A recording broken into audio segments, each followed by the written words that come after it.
Друзья мои, сегодня 11 февраля, на ваших часах 9 часов 50 минут. У нас опять утренний променад, это утро с Некрашевичем, и я сегодня расскажу вам, поделюсь с вами идеей, вернее, как найти идею для вашего канала и заработать на этом. Почему я решил выбрать сегодня эту тему? Потому что вчера у меня была консультация, где человек, приходящий ко мне на консультацию, пытался, чтобы я ему снизил риски. И вот сегодня я бы хотел вам поведать и рассказать о том, как правильно искать идею для канала, чтобы зарабатывать. Друзья мои, если вы думаете, что вы придете к какому-нибудь эксперту для того, чтобы снизить риски, и возьмете менее рискованную идею для того, чтобы заработать, то я думаю, что вы ошибаетесь. Просто потому, что по этому же пути вместе с вами идет еще несколько сотен тысяч человек. То есть и все они изначально хотят инвестировать свое время, деньги, ресурсы в менее рискованные идеи, чтобы там было наименьшее количество рисков. Но давайте посмотрим на это с другой стороны. Если у вас есть идея, и она очень рискованная, то что вам мешает проверить, то есть записать пару роликов, сделать канал, потому что в случае, если она очевидно рискованная идея для вашего канала, то если она стрельнет, то стрельнет хорошо, и у вас будет все весело и вкусно. А если вы заходите в менее рискованные или в совсем не рискованные идеи, то, соответственно, победа ваша будет менее очевидная и менее денежная. А мы же говорим про заработок.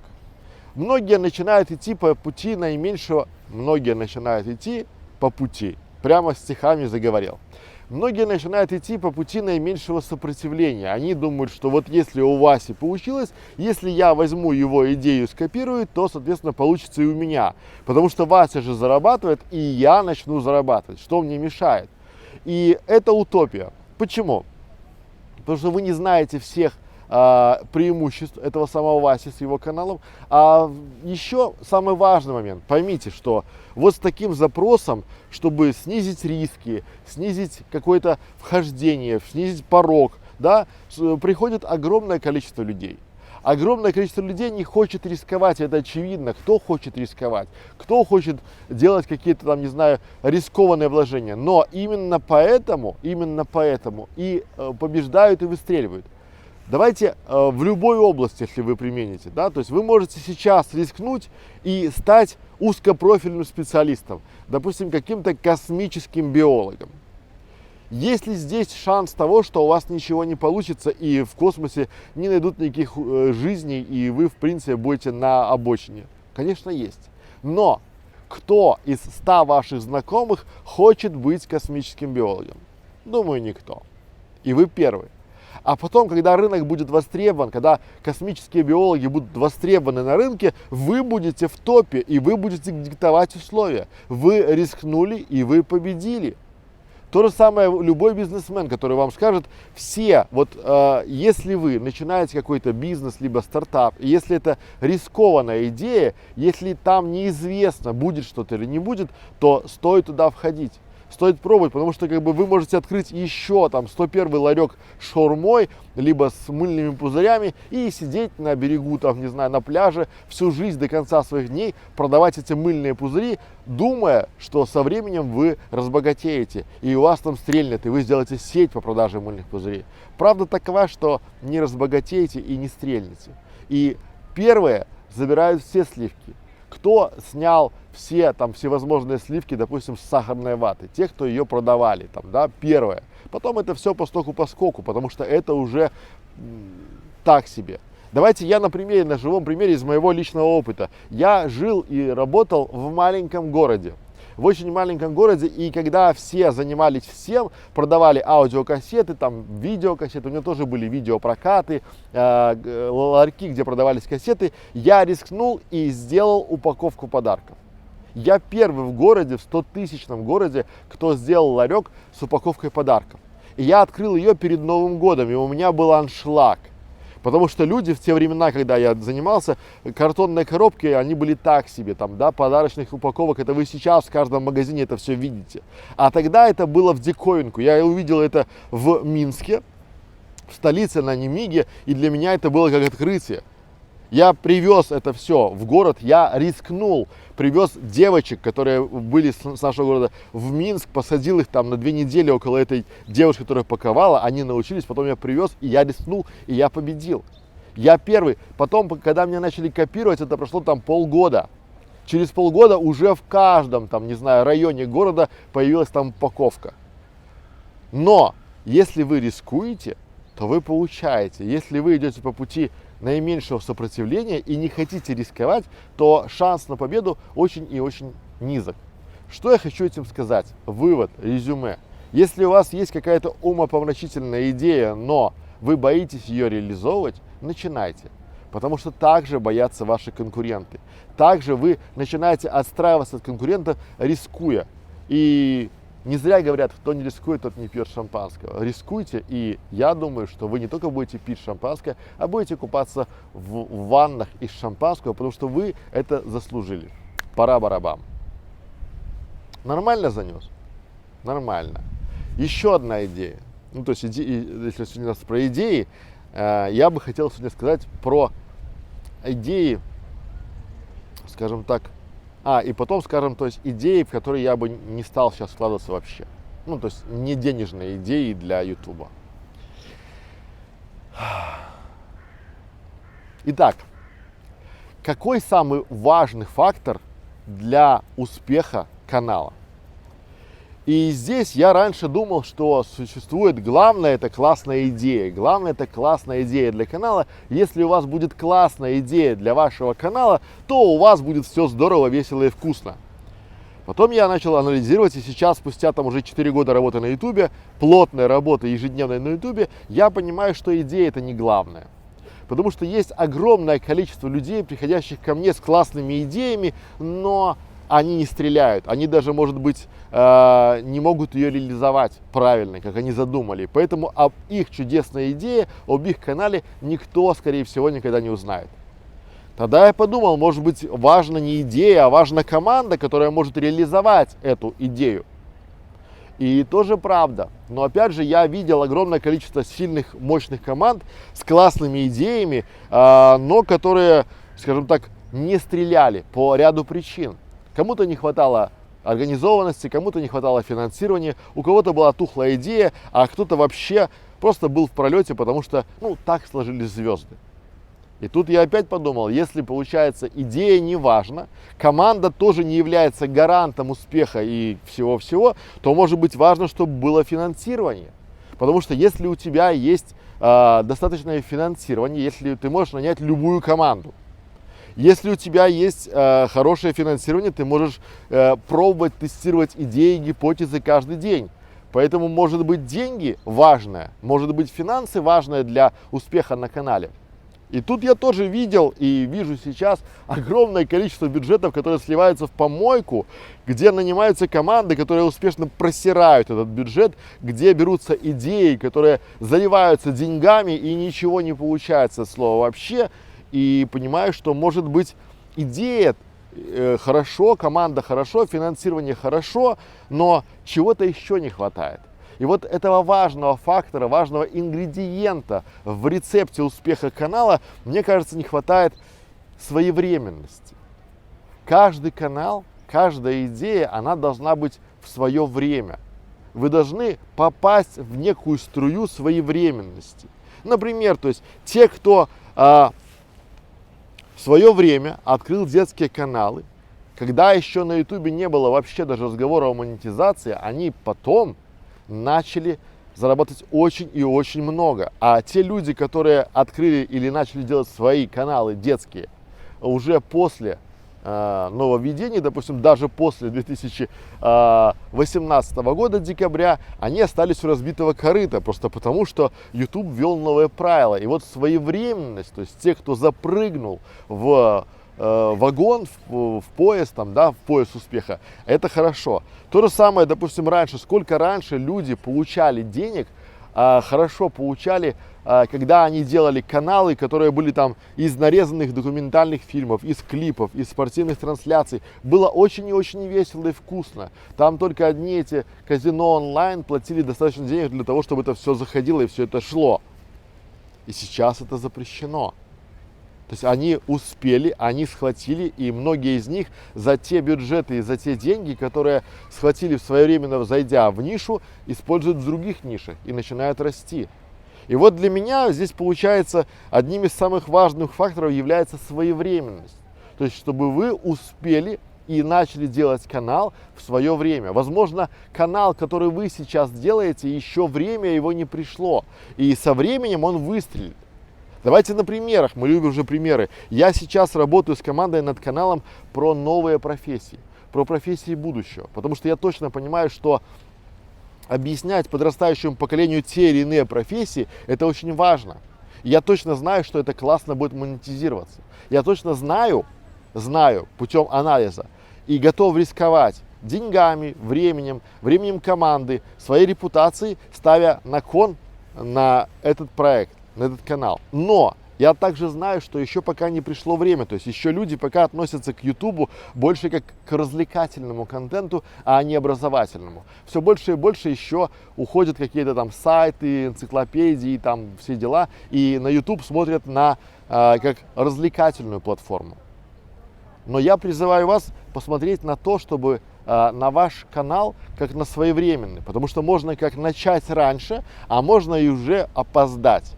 Очень много ко мне приходит людей на консультацию, которые, мне хочется им сказать правду, что вы знаете, если бы вы сделали это лет 5 назад, то у вас бы все получилось, а сейчас можно забыть.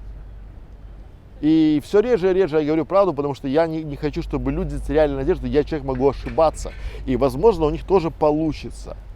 Но я не хочу быть тем, кто разобьет их надежду. Но если вы готовы услышать правду о себе, о своей идее, о своем канале, приглашаю вас на консультацию, где мы с вами разберем вашу идею и ее своевременность. А я сейчас подведу итоги. Как, друзья мои, это работает? Итак, мы с вами выявили 4 простых фактора. То есть, чтобы у вас, то есть такой рецепт, давайте ставим, рецепт успешного канала. Первое. Классно, если у вас будет классная идея, хорошая идея. Классно, если у вас будет сильная, мощная команда. Отлично, если у вас будет крутое финансирование и будет какая-то финансовая подушка. И очень хорошо, если все это будет приправлено своевременностью. Более того, давайте разобьем на проценты. Я думаю, что это вот уровень, степень важности. Своевременность — это возьмем 40% от всего. Команда — это 30%. Идея хорошая — это еще 10%. И финансирование — это 20% успеха. То есть плюс-минус будет такая история в 100%. Я думаю, что это видео было вам полезно, хотя бы вы начали думать о том, об этих 4 ингредиентах, есть они у вас или нет. Отсутствие любого из ингредиентов крайне четко снижает ваш успех не пропорционально процентам, а может быть кратно. Пара-барабам. Нормально? Так, и третий вопрос, чудесный вопрос. Какие идеи в 2021 году, какие бы каналы в 2021 году я бы не стал делать? Первое. Я бы, наверное, перестал заморачиваться и делать каналы общего характера, общего типа. Например, допустим, детский канал или семейный канал «Как мы живем». Я понимаю, что вам очень хочется, и вы видите, что огромное количество каналов снимает сливки, шикарную пену с этого всего хайпа на тему того, как мы играли, как мы ели, как мы спали, бегали, играли, все дела. Но сделать это сейчас, на волне, когда тысячи, а может быть десятки тысяч семей ежедневно, не ежемесячно, даже не ежегодно, а ежедневно начинают каналы, крайне затруднительно. Поэтому давайте мы уберем из нашего такого антирейтинга топ детские каналы. Второе место в этом занимают, естественно, семейные каналы без какой-то, я подчеркиваю, семейные каналы классно, без какой-то ключевой идеи. Чтобы, например, что такое ключевая идея? Ключевая идея семейный канал, допустим, условно возьмем как пример с коляской по миру. Классно, когда семья с маленьким ребенком уехала, скажем так, стали такими цифровыми кочевниками, они уехали, живут, допустим, по месяцу в какой-то стране, в каком-то городе и рассказывают о своей жизни. Там, допустим, как муж успевает работать, как мама успевает ухаживать за детьми и как дети себя чувствуют в этой стране. Климат, питание, там, не знаю, нянечки, повара, все дела. Это будет интересно, это монетизируется. А если вы просто думаете снимать контент на тему все обо всем, то если, я очень люблю эту фразу, если вы хотите все и сразу, у вас будет ничего и постепенно. Вот это именно про эту тематику. Следующая история – это снимать контент какой-то а-ля бьюти-блогеры. В надежде на то, что вы такая звезда, и все, это будет хорошо, вас будут смотреть там туда-сюда. То есть это тема тоже ни о чем. Она себя исчерпала, потому что я точно знаю, и вы, думаю, уже догадываетесь, что огромное количество то есть желающих снимать бьюти-влог гораздо больше, чем желающих их смотреть. И тут, наверное, больше я дам фору туда. ТикТок, Инстаграм, эти все песни. Четвертая ниша, которую я бы, наверное, сейчас не заходил от слова вообще, это ниша обучения каким-то языкам. Наверное, это хорошо, но многие путают, что в данном случае видео выступает не как какой-то точка сбора, а как видео, как инструмент в помощи в образовании этих самых изучений языков. Потому что здесь важно, чтобы была методология, стратегия, чтобы были какие-то проверка домашнего задания, общение с носителями языка и т.д. То есть то время, когда кто-то заливал какой-то контент или как его учили язык там по видеороликам, оно уже кануло в никуда, потому что сейчас каждая школьница, раньше каждая учительница, которая проработала в школе 2 недели, открывала курсы по английскому языку и делала канал. А сейчас каждая школьница, когда она начинает уже в принципе говорить do you speak English? Yes, I do, она уже считает себя все. Она уже, что там, если все делают, и я сделаю. Тоже не зашел бы. Вот. Естественно, я перестал бы делать всевозможные, как бы это странно ни звучало, игровые каналы. Вот эта вся история, я смотрю на очень популярные, сильные каналы, да, там хорошо, да, там, но донаты 40 рублей, 50 рублей, там 30 рублей. И вот сидит стример, классный стрим, он ведет, у него там 20 тысяч онлайн людей, которые сидят, и ему там, и он каждому за эти 50-30 рублей говорит спасибо большое, там туда, такое, это очень похожа история. Пока ты играешь, то есть пока ты играешь и стримишь, показываешь игры, тебя знают, тебя узнают, но если ты там поехал в отпуск или там куда-то уехал, про тебя забыли. В записи это не работает. Надо, чтобы был прямой эфир, надо, чтобы была прямая связь со зрителем, и, может быть, там тебе насобирают там, на новую видеокарту и на новую. То есть я предпочитаю зарабатывать на полуавтомате, чтобы не думать, не просить подписчиков о донате мне на видеокарту. Я на видеокарту заработаю. Кстати, если вы хотите стать спонсором нашего канала, 49 рублей, такая небольшая реклама, можете им стать. Мы даем очень и будем давать много контента для спонсоров нашего канала. Если у вас нет 49 рублей или вы не хотите нас поддерживать, просто поддержите лайком или дизлайком. Пятая история, куда бы я не заходил, это Шестая история, куда бы я не заходил, это любые спортивные трансляции. Почему? Потому что здесь правообладатели этих спортивных матчей, трансляций, всего-всего, они очень быстро научились определять, где возникает их контент, где появляется их контент, и они уже не вступают в переговоры. Очень часто они просто расстреливают вас, как пиратов, как террористов, и кидают страйки, раз, два, три, и ваш канал блокируют. Седьмая история, естественно, я бы не заходил в какие-то обзоры кино. Есть уже там свои устоявшиеся лидеры, ваше мнение как кинокритика пока никому не интересно, и существует очень большой шанс того, что обсуждая тот или иной фильм, получая ту или иную рецензию, вас просто, скажем так, возможно, не будут смотреть в силу того, что вы неизвестны, а если и будут смотреть, то, в принципе, может прилететь от правообладателей какая-нибудь неприятная штука. К чему это все говорю, друзья мои? Что сейчас уже YouTube научился определять, где какой контент есть. И причем научился определять так быстро и так четко и сообщать об этом правообладателям этого контента, что даже на этапе заливки, когда вы заливаете контент, алгоритмы YouTube уже понимают, кому этот контент принадлежит. И быть популярным каналом, стабильно, с гарантией им оставаться, вот стать можно, а вот остаться очень и очень тяжело. Куда бы я еще не заходил, я не знаю, я знаете, что думаю? У нас есть 32 ниши, которые мы обсуждали, делали. Я специально, очень скоро сделаю большой разбор, где по каждой нише пройду и каждая ниша выскажу свое мнение по процентным соотношениям. То есть, почему бы я сюда не заходил, почему бы я сюда заходил, почему бы я это делал и почему бы я это не делал. Поэтому, если вы хотите узнать об этом, не забывайте подписываться на наш канал «Школа видеоблогера», не забывайте стать спонсором нашего канала. Друзья мои, 49 рублей в месяц – это вполне подъемная сумма для любого человека. Как говорит Мосгортранс, пешие прогулки очень полезны для здоровья. То есть вы можете не проехаться там, не знаю, на такси или там на автобусе и за стоимость одного билетика стать спонсором нашей школы видеоблогеров. В принципе, это вполне себе реальное предложение.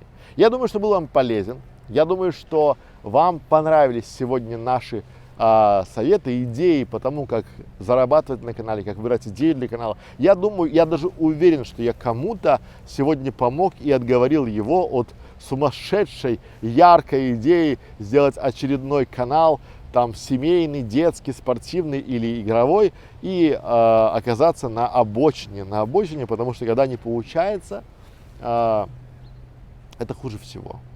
У вас опускаются руки, и самое важное, друзья мои, что очень часто самые интересные идеи лежат у вас под ногами, лежат у вас вот прямо рядом. Да? Я много знаю людей, которые у меня приходили делать вместе со мной канал о бухгалтерии, а очень любили стрит-арт. И начинали делать канал по стрит-арт, потому что они, в принципе, этим жили.